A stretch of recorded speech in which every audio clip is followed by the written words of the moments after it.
Então vamos lá. Muito boa noite a todos, sou o professor Igor Moreira e hoje a gente vai ter uma aula aqui sobre o Estatuto. Perdão, estou confundindo as aulas. A gente vai ter aula aqui de Direito Administrativo para o MPU. Não é? Aqui a nossa série de aulas aqui mandando bem no MPU. Hoje eu estou responsável por dar para vocês aqui a matéria de administrativo e eu espero que eu consiga fazer o meu trabalho direito, corretamente, sem nenhum problema, sem nenhuma intempérie, e que no fim vocês tenham aí uma boa base, uma revisão legal de administrativo para vocês irem bem na sua prova. Como vai ser a nossa aula? Eu separei, como é uma revisão, como sempre eu faço, como eu sempre tento fazer com os meus alunos, eu separei aqui os assuntos mais cobrados, aqueles que têm maior probabilidade de cair na prova de vocês, que, portanto, vocês têm que ter mais atenção, tá certo? Quais são esses assuntos? São 4 assuntos. Em ordem, Lei 8.112, que é o Estatuto dos Servidores Federais, a Lei de Licitações, licitações como um todo, né, tanto a 8.666 quanto o pregão, que são as questões que mais aparecem, ato administrativo e organização da administração pública. Esses assuntos, esses 4 assuntos, são os que mais aparecem em prova. É muito difícil você ver uma prova do CESP que não cobre uma questão, pelo menos, desses 4 assuntos. Eu diria quase impossível ter uma prova do CESP sem que ela cobre esses assuntos, certo? É muito difícil mesmo. Tanto que vocês vão ver aqui que esses 4 assuntos aparecem, todos eles, na prova de Polícia Federal de 2018. Então você vê que todas as questões caíram. Então, esses 4 grandes assuntos, eles realmente aparecem bastante. Tá certo? Gente, é isso aí, então vamos começar. Como aqui a gente tem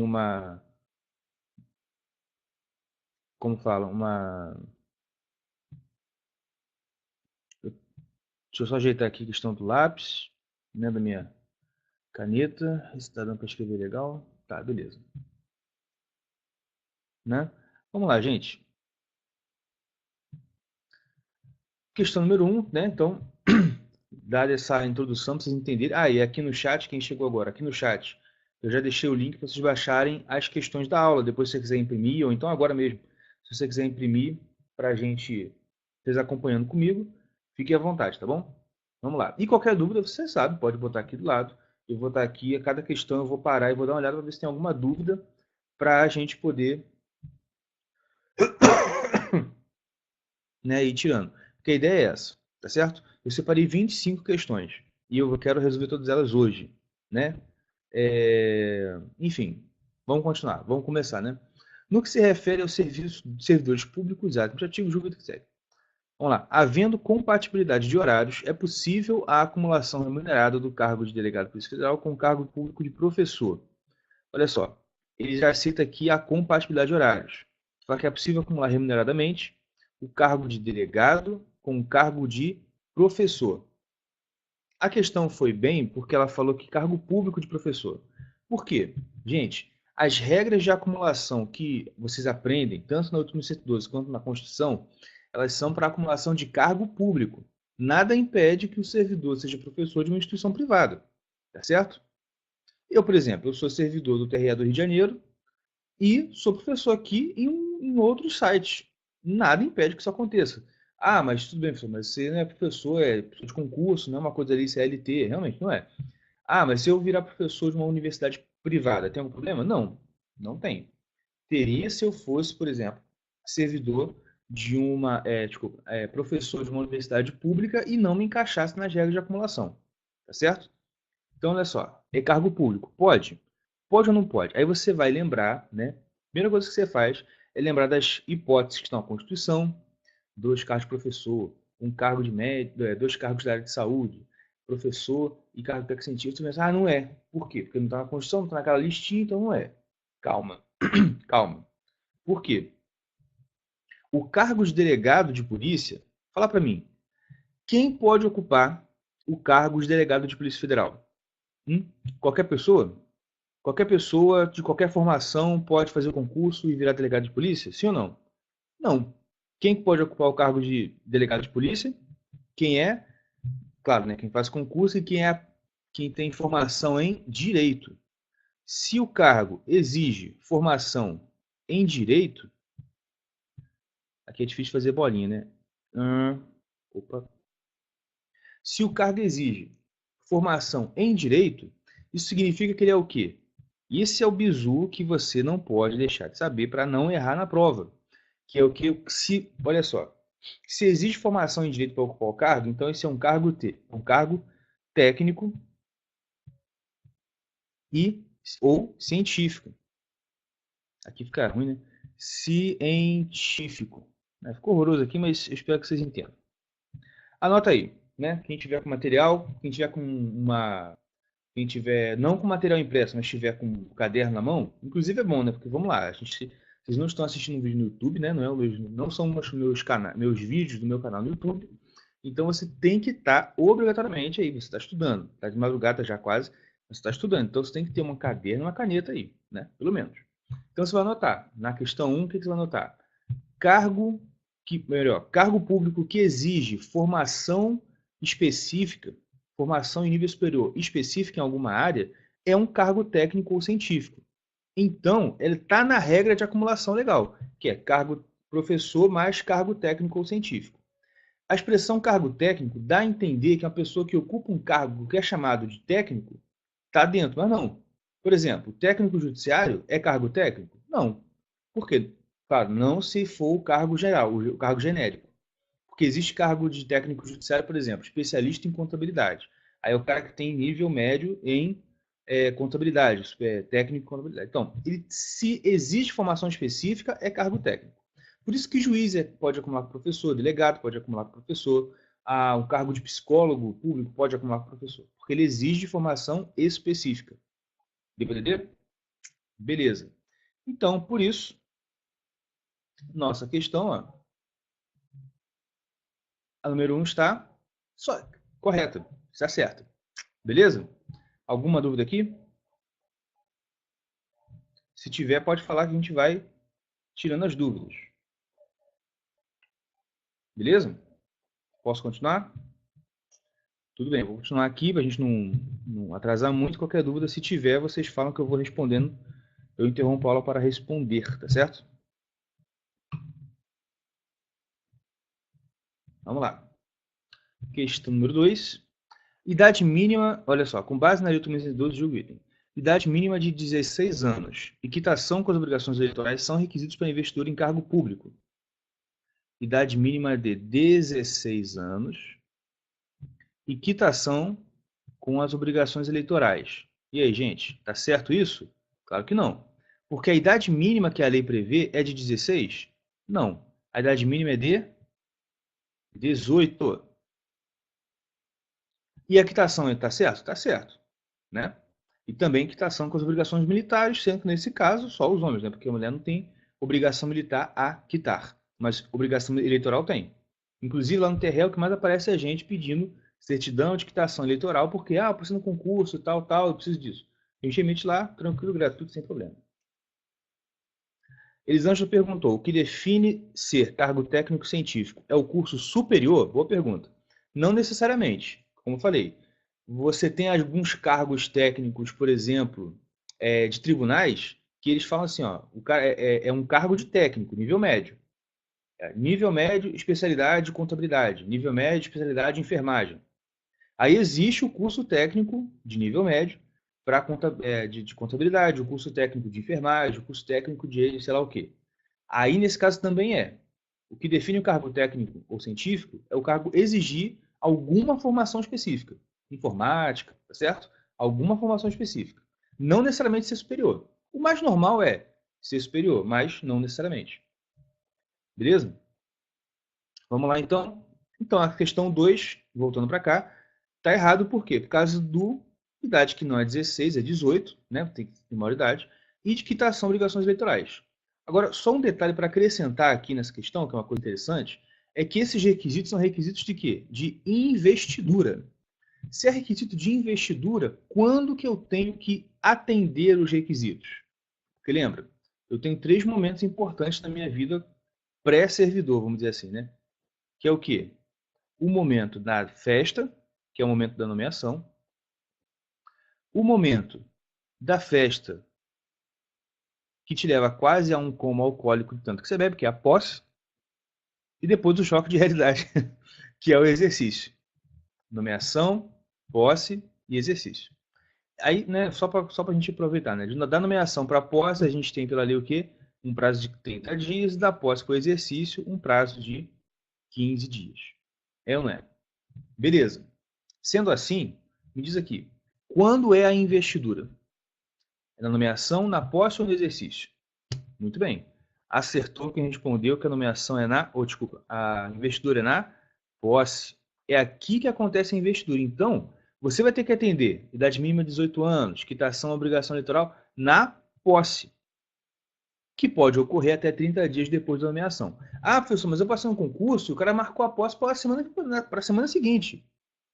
Olha, marcar a posse é critério da administração, porque o prazo é até 30 dias.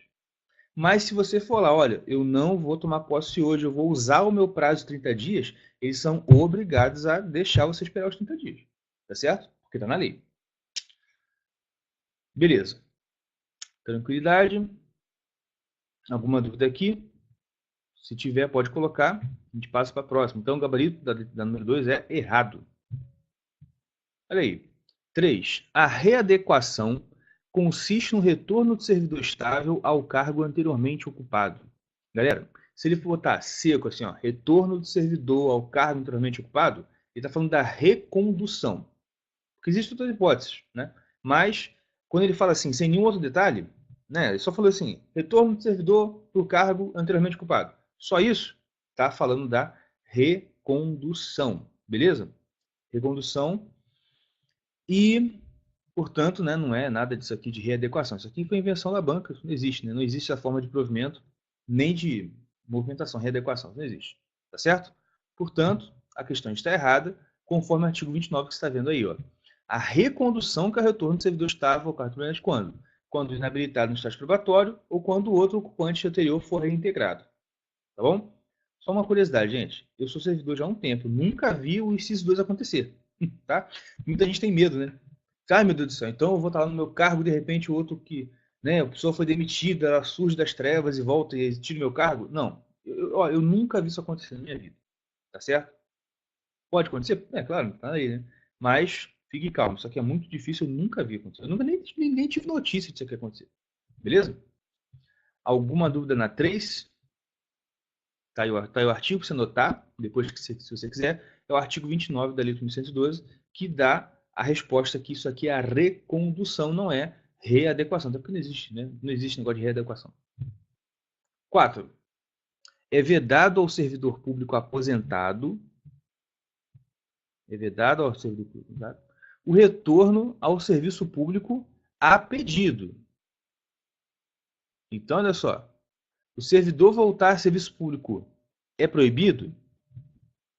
Ele está dizendo aqui que se for um retorno a pedido do servidor, é proibido. Só é possível a reversão por insubsistência dos motivos da aposentadoria por invalidez. Ou seja, milagre, né? Brincadeira, tá, gente? Por favor, só para vocês conseguirem memorizar. Reversão é milagre. Por quê? Ou é um milagre do cara ser curado, porque ele estava inválido, de repente a invalidez some, ele volta, tá certo? Isso é por junta médica oficial e tudo mais. E não é ele que pede, é a junta médica que vai constatar, tá certo? Ou um milagre maior ainda. Qual o milagre maior ainda? O servidor aposentou e ele pede para voltar. Gente, você está fazendo um concurso para quê? Porque você quer trabalhar menos.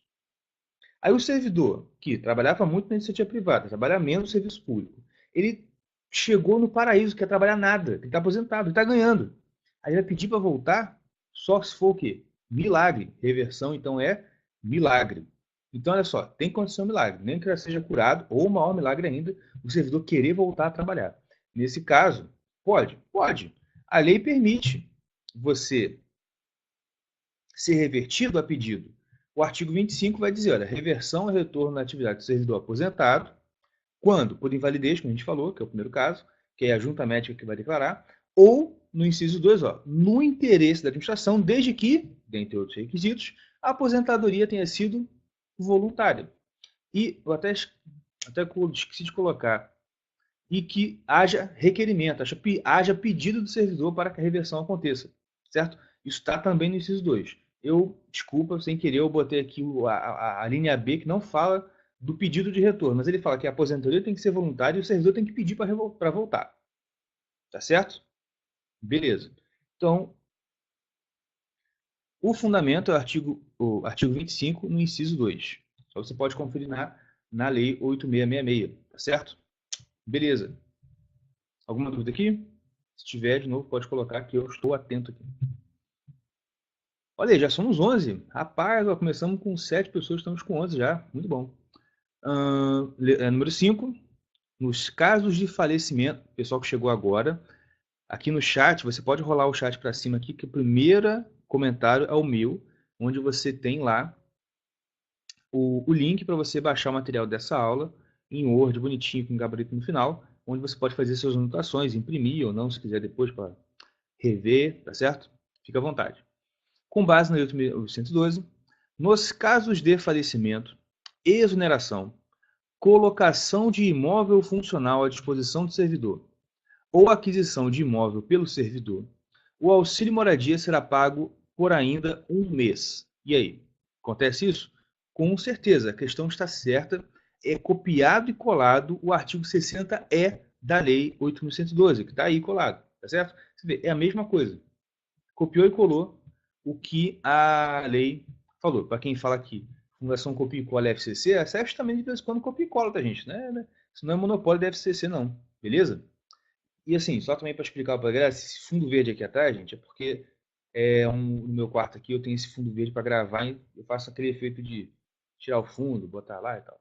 Tá? Como aqui não consigo fazer o efeito, fica aparecendo fundo verde mesmo. Espero que vocês não estejam incomodados. E segundo aviso, aqui na ProAluno tem um curso meu para o MPU. Quem quiser, a título de revisão, eu sei que já está em cima, né? Mas quem quiser a título de revisão, ou então assim, depois dá uma passada na ProAluno, porque tem um monte de cursos meus lá. Tem vários cursos separados por assunto e por banco. Então, às vezes você quer, quero dar uma reforçada em licitação, quero dar uma reforçada em 8666, ou em 8112, ou então em outro. Pode procurar lá na ProAluno, que tem um monte de curso meu lá. Beleza? Vou deixar o link aqui depois, para vocês verem os meus cursos na ProAluno. Tá certo? É só você ir lá na ProAluno, procurar lá professores, botar lá o meu nome lá, né, Igor Moreira, que vai estar lá. Olha aqui.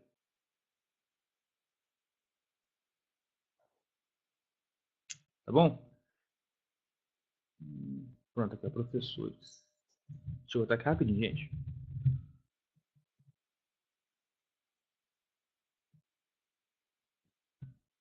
Pronto, ó, vou deixar aqui para vocês o link.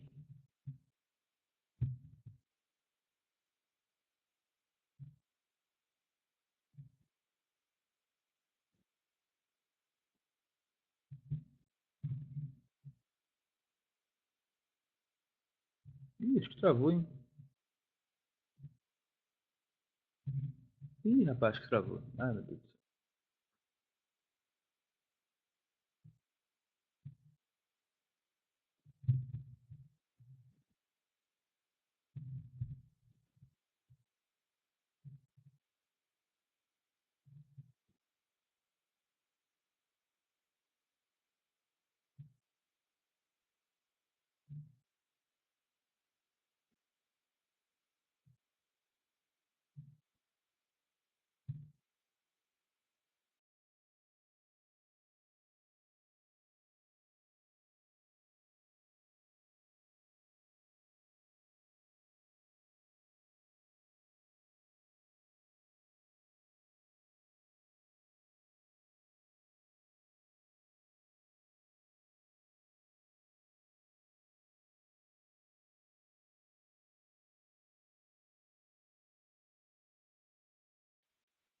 Olha aí, viu? Fui fazer jabá no meio da aula. Olha o que aconteceu. Caiu.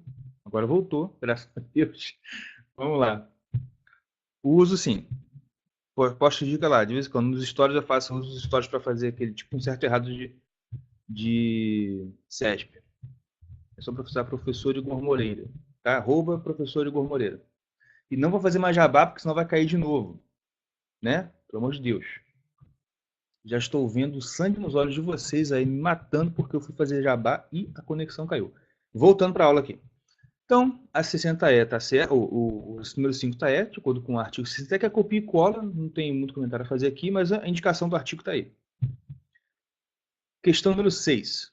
A ação disciplinar contra servidor que cometa ilícito punível com suspensão prescreverá em 2 anos contados da data em que o fato se tornou conhecido.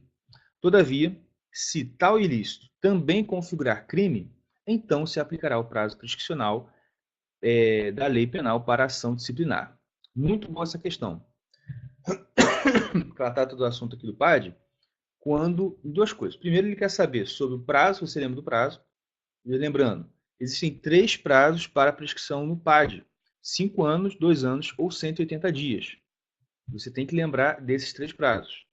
Segunda coisa que ele vai te cobrar, que você tem que saber aqui, é se o fato é ao mesmo tempo crime e infração administrativa, o que acontece? Realmente é isso que acontece? Se aplica o prazo da lei penal? E aí, como é que funciona? Tá certíssimo, beleza? O fundamento é o artigo 142 lá da Lei 8.112, que fala: a ação disciplinar prescreverá em 2 anos quanto à suspensão. E ela fala também que, olha aí, 2 anos quanto à suspensão, 180 dias. Olha, 180 dias nos demais casos e 5 anos quando o quê? For pena de demissão, cassação de aposentadoria ou perdi a palavra, gente. Demissão e quando o cara tem carro comissionado. Perda do carro comissionado, tá certo? Perdi a palavra agora. Mas é uma pena de mesma natureza, tá certo? Então, essas penas mais graves, demissão, destituição de função, lembrei. Destituição de função de cargo comissionado ou cação de aposentadoria são 5 anos. 2 anos para suspensão, 180 dias para o resto. Beleza? Tranquilidade. Então, e também aqui, ó, a parte de prescrição começa a correr da data em que o fato no conhecido. E também tem aquela outra disposição, que é o quê? Quando o fato também é crime, se aplica ali o caso, o prazo da lei penal. Tá certo? Só pegar para vocês aqui certinho o artigo que fala dessa última disposição da lei penal. Beleza? Vamos lá. Vamos passar aqui para 7.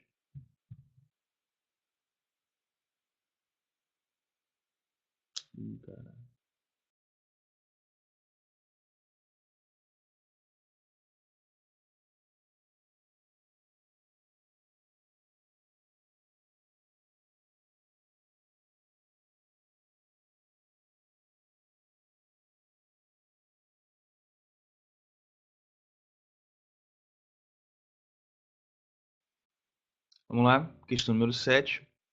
Segundo a Lei 8.112, o servidor público que deseje candidatar-se a um cargo eletivo terá direito à licença, com remuneração durante o período entre a sua escolha em convenção partidária como candidato e a véspera do registro de candidatura perante a Justiça Eleitoral. É a licença chamada licença política, popularmente. Como é que funciona? A licença para atividade política. Como é que funciona? Você tem direito à licença? Tem. Por quê? O servidor ele não está impedido de exercer atividade política, de se candidatar, até porque isso é um direito político de qualquer pessoa. E o servidor, né, é um cidadão, como outro qualquer. A não ser que você seja servidor da Justiça Eleitoral, porque a Justiça Eleitoral tem uma vedação específica, por motivos óbvios, né? Você é servidor da Justiça Eleitoral e se candidatar a um cargo eletivo, você mesmo vai se fiscalizar, é complicado. Beleza? Então, tá certo? Ele pode, ele realmente tem direito de licença. A licença realmente vai da escolha dele na convenção partidária até a véspera do registro. Beleza. O problema está onde? Essa licença não é remunerada. Dá uma olhada no artigo 86. Olha aí. O servidor terá de licença sem remuneração do período que media a escolha na convenção e o registro de candidatura. Por quê? Para o cara concorrer como deputado, senador, vereador, prefeito, o que for, ele tem que ser escolhido pelo partido. Né? Não existe no Brasil a candidatura avulsa, você poder ser candidato sem partido nenhum com você. Não existe. Lá nos Estados Unidos pode, mas aqui não existe, não. O que acontece? Na verdade, nos Estados Unidos acho que nem existe, não. O que acontece lá é que qualquer partidinho pode concorrer a qualquer coisa. Mas, enfim, voltando aqui. A... Aqui não tem, então você tem que ter partido. Então, como o partido que tem que te escolher candidato, ele faz isso na convenção partidária, né? Você tem, ó, fui escolhido, então agora eu posso me licenciar para concorrer, fazer a minha campanha. E vai até o período do registro. Ah, pessoal, mas aí ele vai ser, a ter a candidatura registrada, vai ter que voltar a trabalhar? Não vai poder fazer campanha? Aí você tem um afastamento. Esse período é chamado de licença. O outro período também estava visto na Lei 8.102, mas recebe o nome de afastamento. Mas o erro da questão é dizer que a licença é remunerada. Não é. Porque, como você está vendo aqui no artigo 86, você pode notar aí, a licença é não remunerada. Até porque é muito abuso, né? Pô, o cara está querendo ser político, ainda vai receber para fazer campanha, aí é demais. Não é? Beleza? Alguma dúvida? Vamos passar para a questão número 8. Considerando que determinado órgão público, visando aumentar sua eficiência na prestação de serviços, pretenda contratar empresa particular especializada para capacitar seus servidores. Isso acontece muito, tá? Julgue o item a seguir com base nas disposições de legislação que regula a contratação de serviços. Se o serviço for de natureza singular e a empresa possuir notória especialização, a contratação poderá ocorrer por inexigibilidade de licitação. Olha só, eu quero contratar uma empresa porque eu quero aumentar a eficiência do serviço, eu contrato empresa particular, beleza, para capacitação. Empresa de capacitação é uma empresa de educação, então, a princípio, não é uma coisa assim, né? Nossa, isso aqui não existe, é difícil de achar. Você acha fácil no mercado. Só que a empresa, ela é de natureza singular, e o serviço, na verdade, né? E a empresa é de notória especialização. Então, ela está atendendo aos requisitos do artigo 25 da Lei 8.666, que fala sobre o quê? Sobre licitação inexigível. O serviço de natureza singular, elencado no artigo 13 lá, com empresa de notória especialização. Beleza? Então, está realmente de acordo com o artigo 25, portanto, realmente ele pode contratar por inexigibilidade, tá certo? Ó, a pessoa alguém perguntou aqui, a live termina qual horário? É Edmara, né? Edmara, olha, eu vou até acabar, eu vou até acabar as 25 questões, tá certo? Não sei direitinho qual hora vai ter, hora vai terminar, não. Mas antes de 6 horas da manhã, com certeza não passa. Quer dizer, não passa de 6 horas da manhã, fica tranquilo. Professor, voltando à licença política, a partir do registro de candidatura, continua afastado sem remuneração? No caso do afastamento? Sim. Salvo engano, olha, agora você me pegou, eu não tenho certeza absoluta se o afastamento também é sem remuneração, mas eu tenho quase certeza que é assim. Porque assim, o afastamento de licença política é direito dele. Só que os afastamentos remunerados são afastamentos onde você tem um interesse ali que o servidor realmente ele, ele vai exercer um direito dele que não é um direito é, que ele pode deixar de exercer, é uma coisa urgente, por exemplo, doença de família, etc. e tal. Ou então capacitação para estudo no exterior. Então, nesses casos, você remunera o cara. Porque ele está no interesse, há um interesse da administração também naquela licença, de certa forma. Agora, para licença política, não. Tá certo? Valeu, Edmar. Inclusive, você é parente de mim, hein? Vendo aqui, ó, Celestino. Aí, ó. Deus também, Rico Moreira Celestino. Tá certo? Meu avô é de Pernambuco. Não sei se é o caso, se você é de Pernambuco também, mas vamos lá. Beleza? Então, realmente está certo porque ele se encaixa no artigo 25, que fala da inexigibilidade. Beleza? Havendo a questão número 9. Vamos lá. Mesma introdução. Havendo pressupostos fáticos e jurídicos para a realização de uma licitação, a administração pública poderá selecionar a empresa a ser contratada por meio de pregão eletrônico, desde que o serviço seja qualificado como comum, isto é, que seja um serviço cujo padrão de desempenho e qualidade possa ser objetivamente definido pelo edital. Perfeito. Só você acabou de dizer que poderia ser inexigibilidade? Olha, a questão está supondo, ela está colocando as hipóteses. Olha, quero contratar uma empresa para capacitação. Quero. Essa empresa ela é de natureza singular, o serviço é de natureza singular, a empresa é de notória especialização? Então pode fazer inexigibilidade. Ah, não, o serviço é comum. Se o serviço é comum, então não é inexigibilidade. É outra coisa. É o pregão. Porque, de novo, questão certa, conforme o artigo 1º, olha só, artigo 1º da Lei 10.520, que é a lei do pregão. Tá certo? Lei 10.520, que é a lei que regula o pregão. Beleza? De 2002. Tudo bem? Vamos lá. Alguma dúvida aqui? Bem tranquila, né? Gente, questão de licitação não é tão complicado quanto vocês pensam. O aluno tem uma... Ai, meu Deus do céu, vou morrer porque cai licitação. Sabe por quê? Porque o pessoal acha que licitação é uma coisa absurda. Deixa eu mostrar para vocês o que é absurdo. Absurdo é quando você tem que dar aula de licitação e você encara um livro desse tamanho, cara. Olha o tamanho do livro. Isso aqui é só da Lei 8.666, só da Lei 8.666, não é tudo de licitação. Isso aqui é comentado artigo por artigo, cheio de jurisprudência, cheio de blá blá blá. Isso eu que tenho que fazer. Então é muito chato mesmo, muito difícil.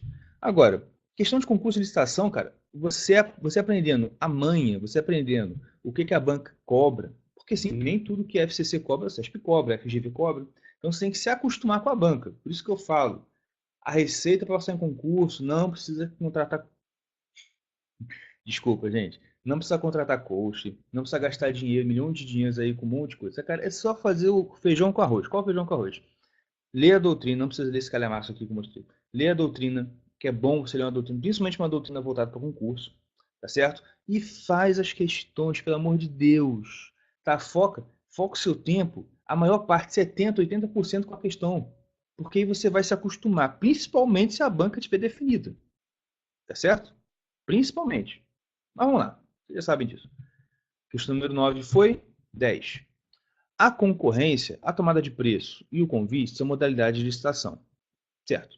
Caracterizadas pelo objetivo de contratação de obras, serviços e fornecimento, sendo, por isso, possível combinar os elementos dessa modalidade para construir uma nova modalidade licitatória.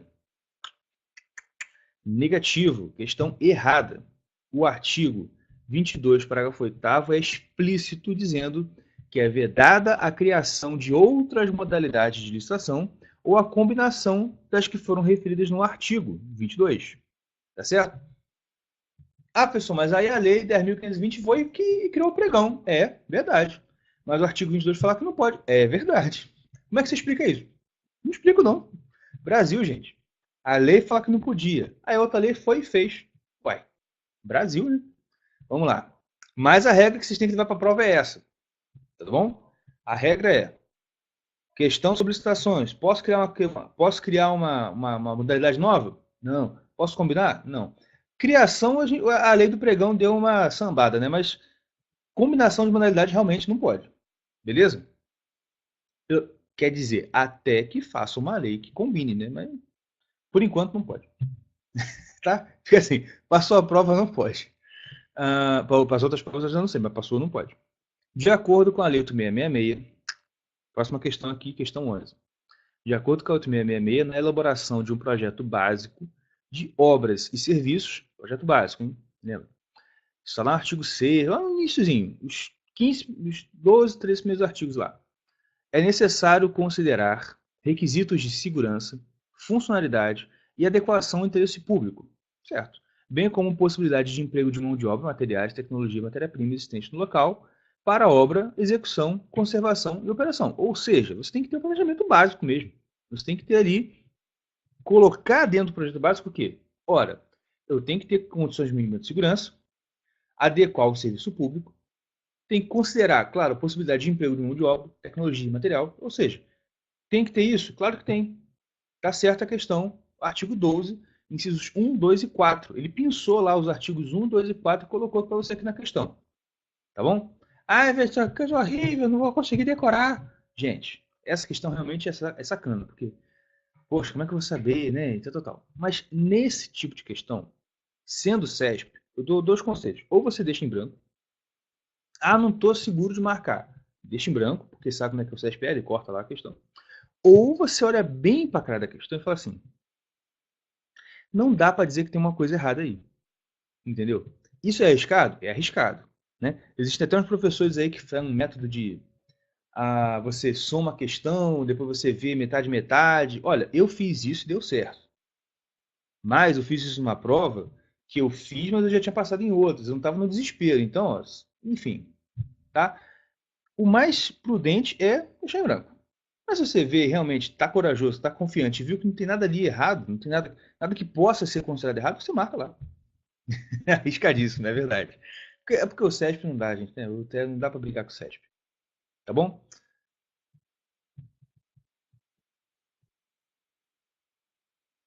Ah, verdade, olha só. A Elisângela botou aí, realmente. O parágrafo segundo lá, ele fala que é assegurado por 3 meses. Beleza? É isso aí. Até porque senão o cara vai ficar fazendo campanha e não vai comer, né? Sei lá, isso é meio complicado. Pra mim não tinha que ter, não. Mas realmente você falou, bem que eu fiquei na dúvida quando perguntou. Falei, eu acho, não tenho certeza se não é remunerado, mas é por 3 meses, é isso mesmo, a regra de 3 meses. Valeu? Vamos continuar aqui. Questão número 12. Mas, gente, só uma dica aqui, um bate-papo. Esse negócio que eu fiz aí de fazer metade, metade e, e marcar lá o que tá faltando, né? Tipo assim, porque parece viagem, mas é verdade. Tipo assim, o CESP, ele colocou 120 questões, então tem mais ou menos 60 certas e 60 erradas. Ou 61, 59, 62, 58, tem nessa média. Então o que você faz? Olha, eu marquei tudo que eu tinha certeza. Das que eu tinha certeza, eu marquei 57 certas. Contei. Tum, tum, tum. Tem 57 respostas certo. O que você faz? Aí é o desespero, né? O que você faz?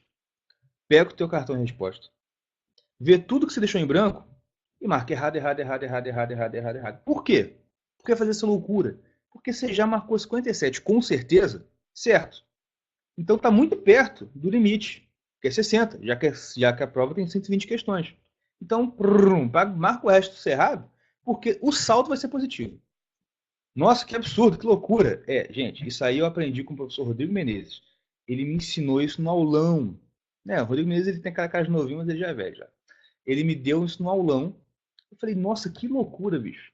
Fui para casa, peguei um monte de prova do anterior do CESP, contei quantas certas, quantas erradas tinha, e realmente era 60-60, 59-61. Eu falei, pô, cara, o cara tá certo. Fui para a prova, como falei, não era aquela prova de AD, eu já tinha passado em outra prova, mas eu fui lá fazer também. Inclusive foi o concurso que eu passei, que é o TRE. Aí eu olhei, fiz o que eu tinha certeza mesmo que eu fiz. Aí o outro, e foi realmente, o resultado foi positivo. Tá certo? Não, isso dá certo mesmo, por incrível que pareça. Tá certo? Quem quiser saber mais depois da aula, procura no YouTube lá. Rodrigo Menezes, como chutar no CESP. Eu acho que é isso. Beleza? Vamos continuar aqui. Questão 2018 do IFAM. Olha lá. Maria tomou posse recentemente no IFAM e ficou responsável por desenvolver um projeto cujo objetivo era restaurar um acervo de pinturas pertencentes ao município do Rio de Janeiro e reformar uma área específica do Museu Municipal para a exposição de pinturas restauradas. Essas pinturas possuem grande valor histórico, artístico e cultural, consideradas peças de raridade pelo estilo e método. Nananana. Essa restauração é uma tarefa, olha aqui, essa é a informação importante. Essa restauração é uma tarefa que somente pode ser realizada por técnico especializado. E há no país somente uma profissional habilitada para o trabalho. Quantos profissionais há? Uma. Sentiu o cheiro? Isso é cheiro de inexigibilidade. Fique esperto, olha só. A existência de somente uma profissional habilitada para a restauração de pinturas caracteriza inviabilidade de competição. O cheiro agora está forte. Mas, sendo, portanto, inexigível o processo licitatório. Inexigível. Faculdades Físicas considerando os pontos da MME. Certíssimo, sem pôr nem tirar. É exatamente isso aí. Artigo 25 da Lei 8666. Vamos nessa? Continuando. Concurso é a modalidade de licitação entre quaisquer interessados para escolha de trabalho técnico, científico ou artístico, mediante instituição de prêmios ou remuneração aos vencedores. Exatamente. Artigo 22, inciso. Ih, não coloquei não. Inciso não, perdão. Parágrafo 4 ou 4 ou 5. Acho que é 4. artigo 22, parágrafo 4º da Lei 866. Ele fala exatamente isso. É o conceito de concurso. Tá certo? A diferença do concurso para as outras modalidades é que o objeto do concurso não é um contrato, é um prêmio ou um valor em dinheiro. Tá certo? Beleza. Fique esperto nisso. Se eu quero escolher, olha, né, o termo que ele usa não é nem contratar. Olha só, para escolha de trabalho técnico, científico, artístico. E para isso eu vou remunerar, fazer uma remuneração em dinheiro ou um prêmio lá, qualquer, tá certo? Mas o objeto explícito não é um contrato, como são as outras modalidades de licitação, tá certo? Questão 14, quem tiver dúvida pode colocar aí. Visando-se o aumento da competitividade sem perda da economia de escala, as obras, serviços e compras realizados pela administração pública poderão ser divididos em tantas parcelas quanto forem técnica e economicamente viável. Aí você já está nervoso. Ah, errado! Não, errado não. Calma. O errado, o que a lei proíbe, não é o parcelamento, é o fracionamento. Ah, só qual a diferença? Para a sua prova, não importa. O que importa é que fracionamento é fracionamento e parcelamento é parcelamento. Parcelamento pode, fracionamento não pode. Tá? Parcelamento tem P de pode. Então, parcelamento pode. Fracionamento não pode. Tá bom? É só isso. Então, olha só. O parcelamento pode. Quando ele fala aqui divididos e tal, é o parcelamento. Ó, parcelas. Parcela pode? Pode. Só que, calma, não marca ainda. Porque a questão se até está certo ou está errada. Pelo que eu te falei agora, está certo. Mas está errado. Está errado, professor? Tá. Onde está na lei? Não está. O que está é o seguinte. Na lei fala... Na lei, gente, ao invés de estar escrito poderão, está escrito serão divididos. Ah, professor, mas quer dizer que o SESC considerou poderão como possibilidade, serão como obrigação e tal? Que absurdo. Nem tão absurdo assim. Olha aqui, súmula 247 do TCU. Não é do STF nem do STJ. É do TCU. Que fala o seguinte, é obrigatória a admissão de adjudicação por item, quer dizer, parceladamente, e não por preço global, quer dizer, não por tudo, por item, nos editais de licitações para a concessão de obras, serviços, compras e alienações, cujo objeto seja divisível, desde que não haja prejuízo pela economia de escala, tendo visto o objeto propiciando para a participação do licitante, embora não disponha capacidade de execução, blá blá blá. Enfim, tá aí para vocês anotarem e depois consultar com mais calma, só porque o nosso tempo aqui é curto. Olha só, por o CESP, questão aqui, salvo engano, isso aqui foi nível superior, e ele falou o seguinte, olha, poderão, tá errado. Por quê? Súmula 247 do TCU. A lei já fala lá serão, realmente. Mas só o fato de estar escrito serão e daqui está escrito poderão, não dá, assim, dava para anular isso aqui. Só que tem a bendita súmula 247 do TCU. E realmente ele fala, é obrigatória a divisão por item. Então, acho mesmo, é horrível. Beleza, gente? Mas olha só, deixa eu falar um negócio com vocês. Isso é uma dica de quem já passou em um monte de concurso. Já passei em vários concursos, alguns concursos. Fui provado em alguns, nomeado para alguns também. Hoje eu estou no TRE, onde eu estou muito feliz. Mas também já estou querendo sair, porque eu fazer concurso para cargos melhores. Mas o negócio é o seguinte que eu quero falar com vocês. Entenda uma coisa, não desanima com a questão dessa. Por quê? Porque a questão dessa aqui, todo mundo errou. A não ser aquele nerd desgraçado, que sempre tem um nerd desgraçado que acerta tudo. Tirando o nerd desgraçado, todo mundo errou essa merda. E você errar o que todo mundo errou não é o problema. Ninguém reprova porque errou o que todo mundo errou. O pessoal reprova porque errou a fácil. Você vê uma questão de ato discricionário, tu errar aquela merda, aí tu vai ser reprovado mesmo. Porque todo mundo acertou, você errou.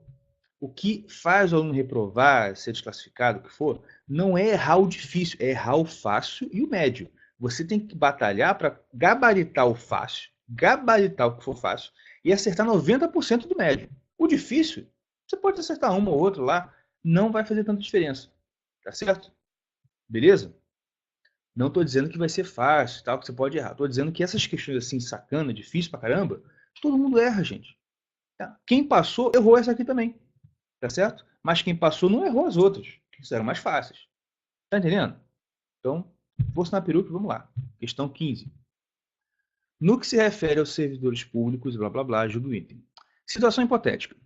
Um servidor público efetivo de cargo em comissão, foi exonerado ad nutum em razão de supostamente ter cometido crime de peculato.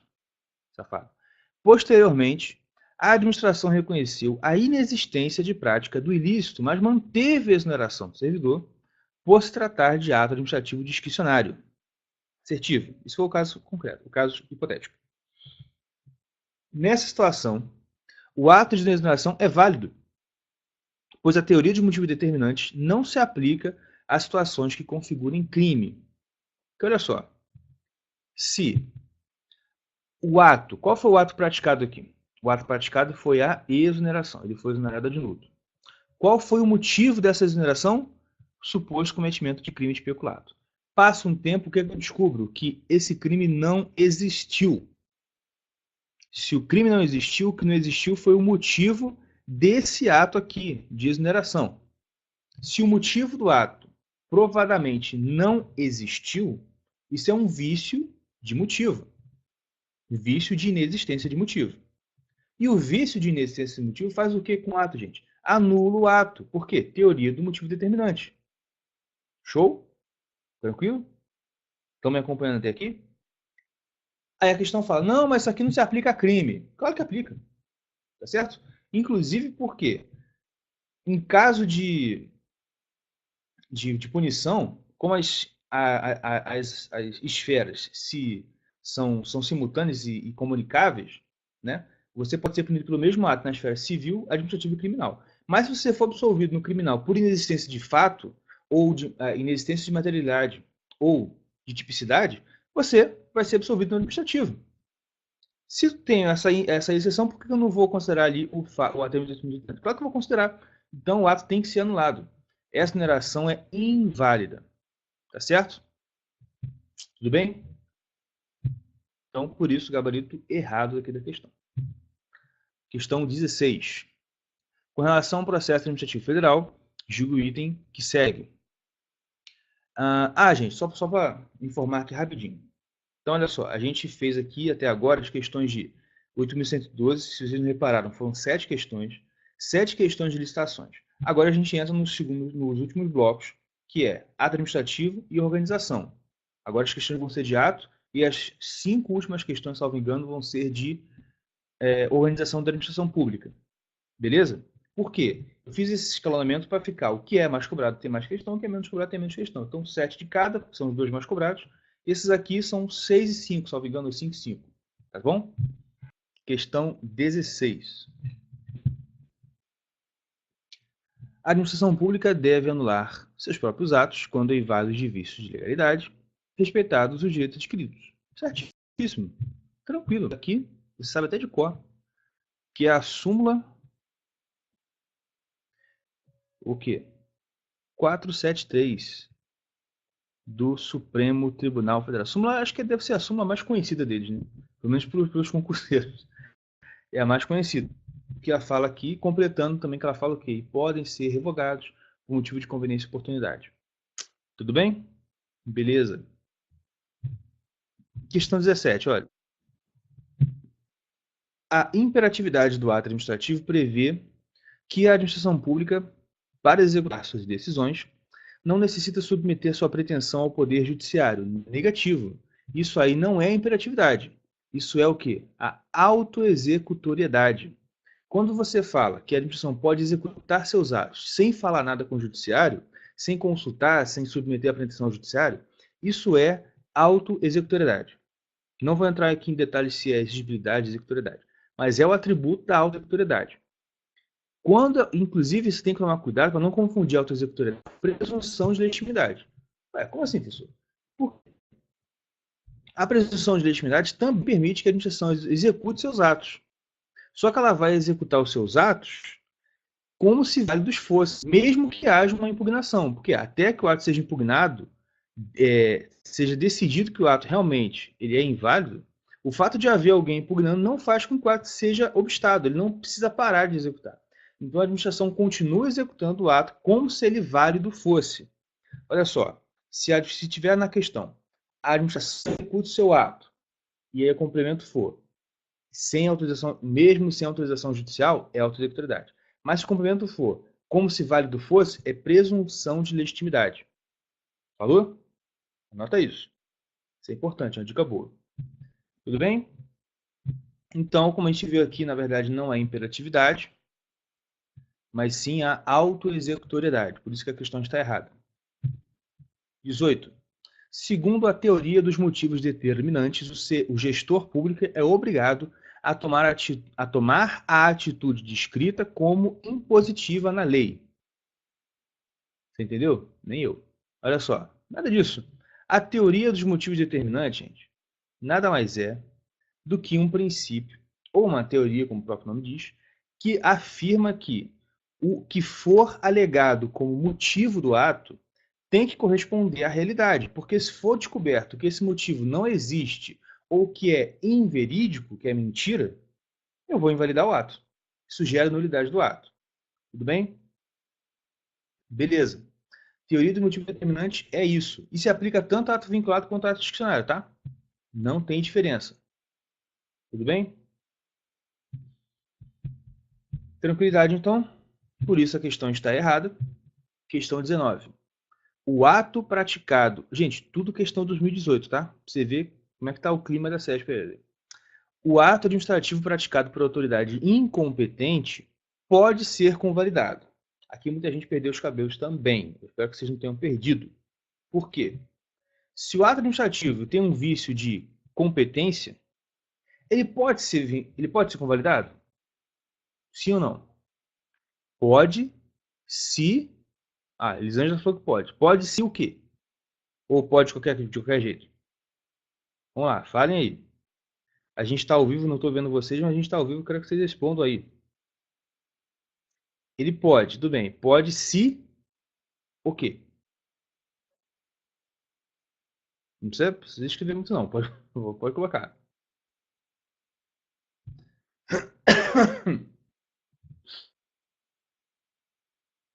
Não necessariamente se ele não for anulável. Ele não pode, ele pode ser convalidado se o vício de competência dele não for um vício de competência exclusiva. Lembra disso? Olha só, a convalidação ela pode ser operada em duas situações. Quando o vício é na competência, não vou escrever tudo porque essa caneta aqui não escreve, essa plataforma não escreve direito, ou a forma. Desde que a competência não seja exclusiva, tá certo? Ou que a forma não seja o quê? Essencial. Se for, olha só, se o vício for na forma e a forma do ato era essencial para a validade do ato, não posso convalidar, obviamente.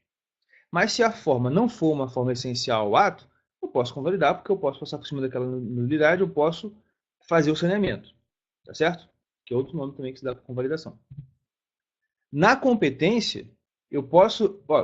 quem tinha que praticar o ato era o fulano, quem praticou foi o ciclano. A competência do fulano era exclusiva dele? Não. Então, eu posso ratificar o ato, que é quando você tem uma convalidação por conta da competência. Mas a questão não falou se era incompetente e a competência era exclusiva ou não era. Gente, se não falou, você não vai falar. Isso é um ensinamento muito importante para o CESP. Não faça a questão, resolva a questão. A gente vai fazer assim, porque o aluno ele quer acrescentar. O CESP fala, pode. Aí ele acha que está escrito pode de qualquer jeito, aí quer marcar errado. Gente, não pode. Se for incompetente, não pode? Pode pode no caso de ser exclusivo. Mas pode. Se ele colocasse que foi praticado com finalidade diversa da lei, aí realmente não pode nunca. Por quê? Se o vício for na competência, na finalidade, no objeto e no motivo, não dá para convalidar, de jeito nenhum. Só dá para convalidar o ato se for o vício de competência de forma. E mesmo assim, se a competência não for exclusiva e se a forma não for essencial. Mas esses dois são os únicos que podem. Tudo bem? Nesse caso, o incompleto não está incorreto, como a Elisângela colocou. Tá certo? E, gente, o CESP, muitas vezes, não vou dizer a maioria, mas muitas vezes o incompleto não está errado. Tudo bem? Então, toma cuidado com isso. Por isso, a questão está certa. Beleza? E olha só, não confirme não. Resolve a questão que você vai ver. Muitas vezes o CESP não considera o incompleto errado. E muita gente cai por isso. Tá bom? Vamos lá. O ato discricionário, só para completar o raciocínio. O incompleto não está errado se ele não usa aquelas expressões limitadoras, né? Somente, em todo caso. Se não tiver isso e tiver incompleto, olha com calma. Se quiser, deixa marcadinho para você voltar depois com mais calma lá para você ver de novo. Mas não liga o automático. 20. O ato administrativo discricionário não é passivo de controle judicial. Aí está errado. Por quê? Gente, o ato discricionário, ele tem mérito. Só que ele não é todo mérito. De novo, olha só. O ato discricionário tem quais elementos? Competência, finalidade. Vou até trocar a cor. Deixa eu trocar a cor aqui.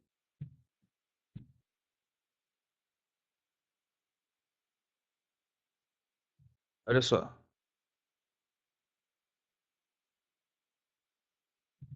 O ato discricionário tem quais elementos?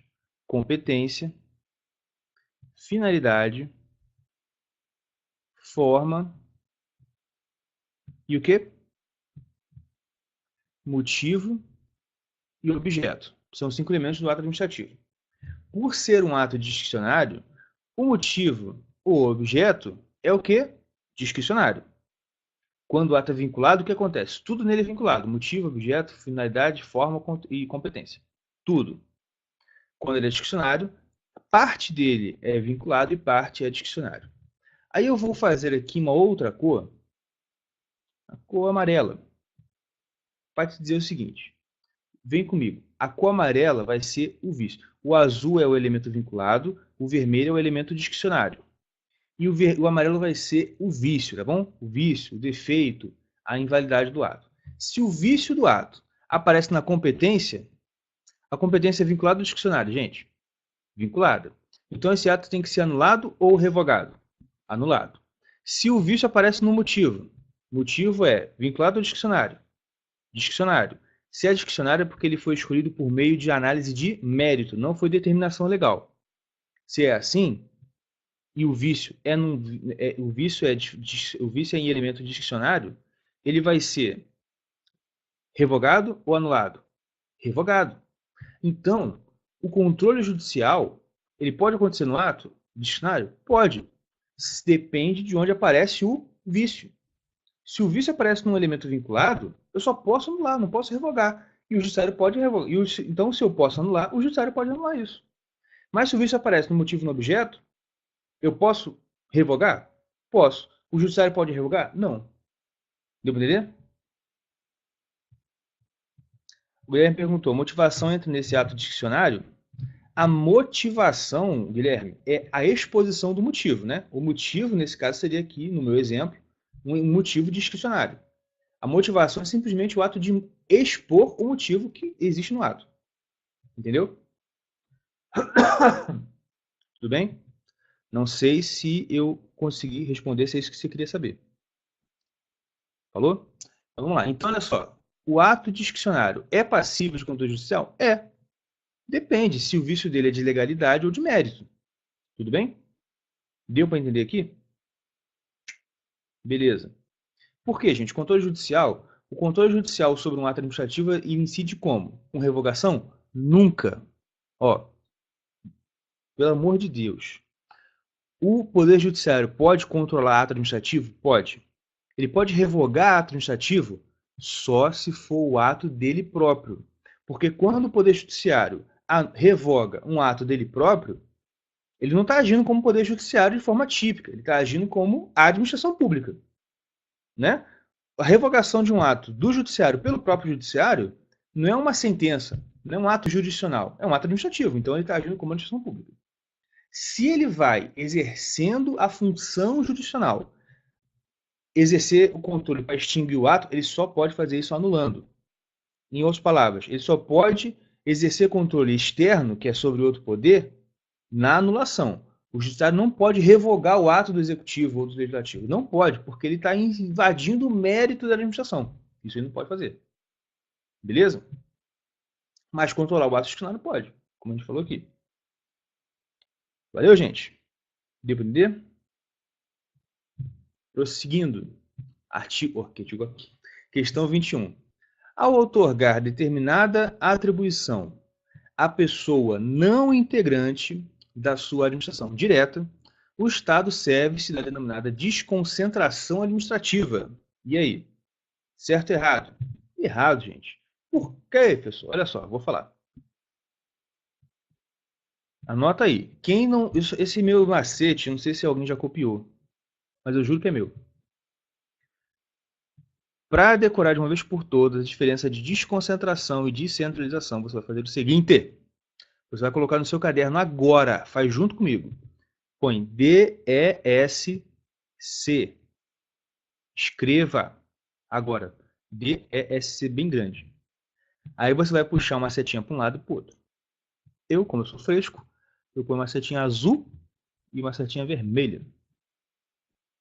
Por quê? Porque eu sou fresco. Então eu faço o seguinte, olha só. Olha só, desconcentração.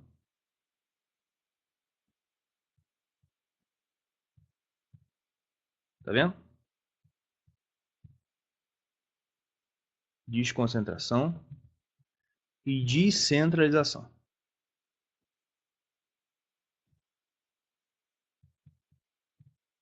Lisação. Olha que bonito, olha que lindo. Desconcentração e descentralização começam com as 4 primeiras letras iguais, D, E, S, C. Diferencia onde? No O de desconcentração e no E de descentralização. Agora, olha que lindo. A desconcentração cria O, que é o que diferencia aqui, ó. Cria órgão. E a descentralização, que beleza, cria entidade. Agora, por uma coincidência divina, é exatamente a letra que diferencia as palavras. Olha que bonito. Descentralização cria entidade. E a desconcentração cria órgão. Você nunca mais vai errar essa merda. Vai? Não vai. Se tu errar, eu apareço no dia da prova, eu me materializo na sua frente como um espírito demoníaco e bato na tua cabeça. Você não errar isso. Tá bom? Aí você está repreendido no Jesus. Está repreendido mesmo. Mas não erra isso, gente. Vamos dizer, com esse macete, cara, não dá para errar mais. Tá bom? Isso aqui, quem vê meus comentários no Tec Concurso já viu isso 1 milhão de vezes. Quem assiste minhas aulas já viu isso 1 milhão de vezes. Se você não viu, grave isso. Desconcentração, descentralização. Macete aqui para nunca mais esquecer. Tá bom? E se vier alguém botando a macete falando que é dele, saiba que é do professor Igor. Né? Eu vou cobrar direito autoral disso aqui. Tudo bom, gente? Deu para entender? Tranquilo? Tranquilo. Por isso está errado. Olha só. Se eu vou criar uma pessoa, pessoa é entidade. Então tem que ser descentralização. Se fosse criar um órgão, aí sim seria desconcentração. Beleza? Tranquilo? Posso passar? Vocês estão copiando ainda? Posso passar aqui para o próximo?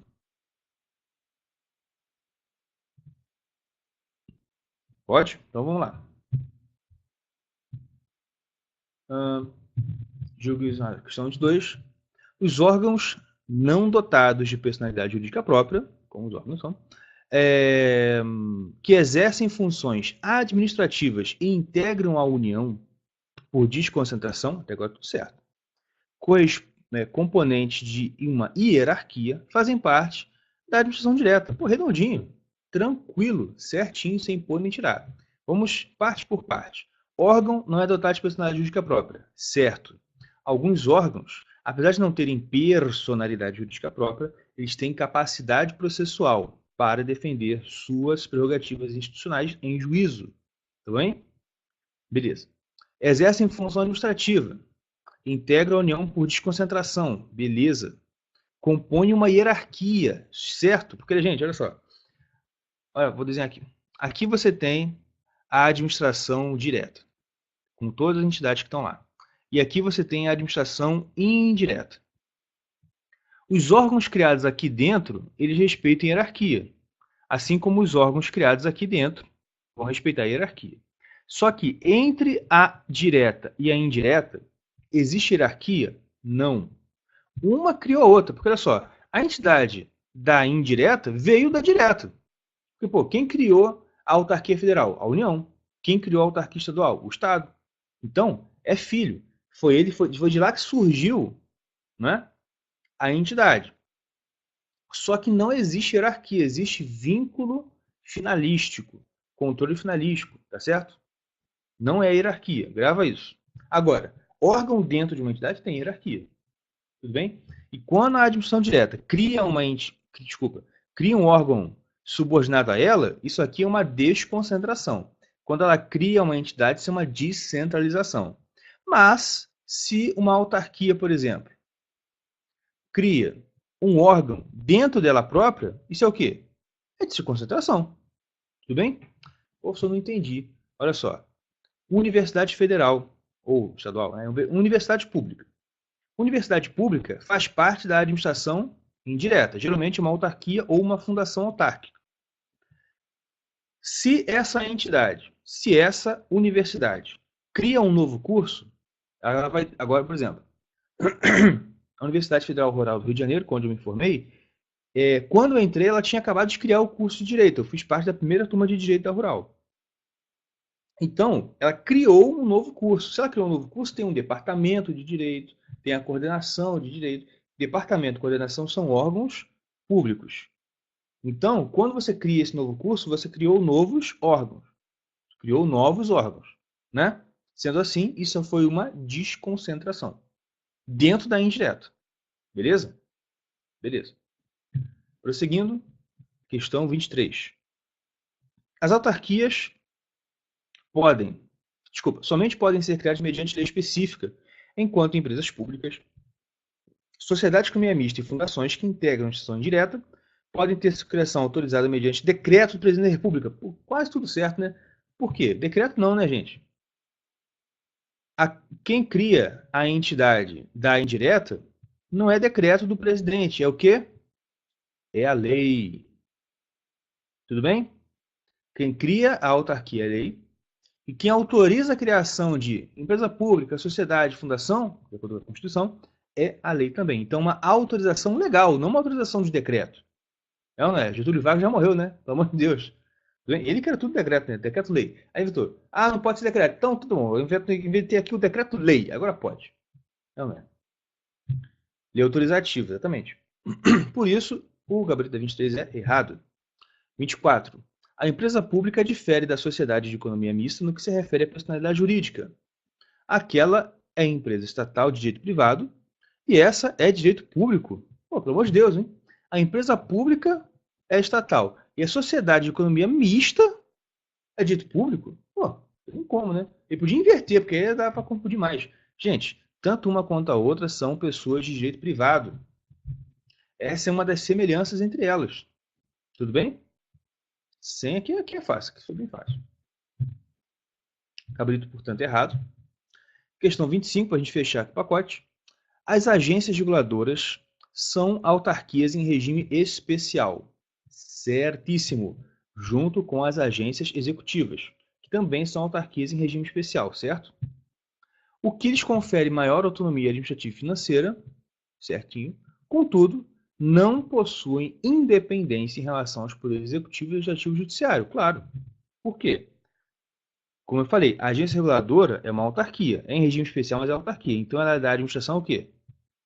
Indireta. A administração indireta, ela é independente em relação à direta? Não, também não. Ela não é subordinada hierarquicamente, mas não é independente, né? Nem um extremo nem outro. Ela tem um vínculo finalístico, um vínculo finalístico entre elas. Tudo bem, gente? Gente, portanto, tudo certo. Chegamos na 25ª questão dessa aula e eu espero que ela tenha sido boa. Espero que vocês tenham gostado e tenha sido útil para a preparação de vocês. Tá? Sinceramente, a única coisa que eu quero de vocês é realmente que isso tenha sido bom e tenha sido proveitoso para vocês. Falou? Como eu falei, se vocês quiserem, conheçam os meus cursos aqui na ProAluno. Vai na ProAluno procurar por professor, por Igor Moreira. Então, põe lá, pesquisar Igor Moreira. Vocês vão ver todos os cursos que eu já tenho gravados aqui. Algum deles provavelmente vai ajudar vocês. E quem quiser também ter acesso a algumas dicas que eu coloco, inclusive assim, aulas novas, aulas gratuitas que eu vou dar como essa, me manda um zap, que eu vou aqui, ó, escrever vocês no meu WhatsApp, 74 02 2014, DDD 22, que aqui vocês têm acesso direto comigo para tirar dúvidas e saber de sempre que eu estou com uma aula nova ou um curso novo sendo lançado, tá bom? Gente, prazer foi meu. Muito bom ter vocês. Vocês foram uma turma joia. Participaram bastante. Foi bem legal mesmo. Tá certo? E é isso aí. Obrigado pela presença até agora. E bons estudos. Segue firme. E lembra, a gente tem que continuar tentando. E lembra que eu falei com vocês. Não se preocupe com as questões absurdas. Questão absurda todo mundo erra. Você tem que focar em ficar fera nas fáceis e acertar a maioria ou quase todas as médias. Tudo bem? De resto, né? Se você acredita em Deus, ora, pede ajuda e vai fundo. Tá certo? Se não acredita, pode orar também, tá? Não liga não. Tá bom? Gente, aquele abraço, fique com Deus e até a próxima. Tchau.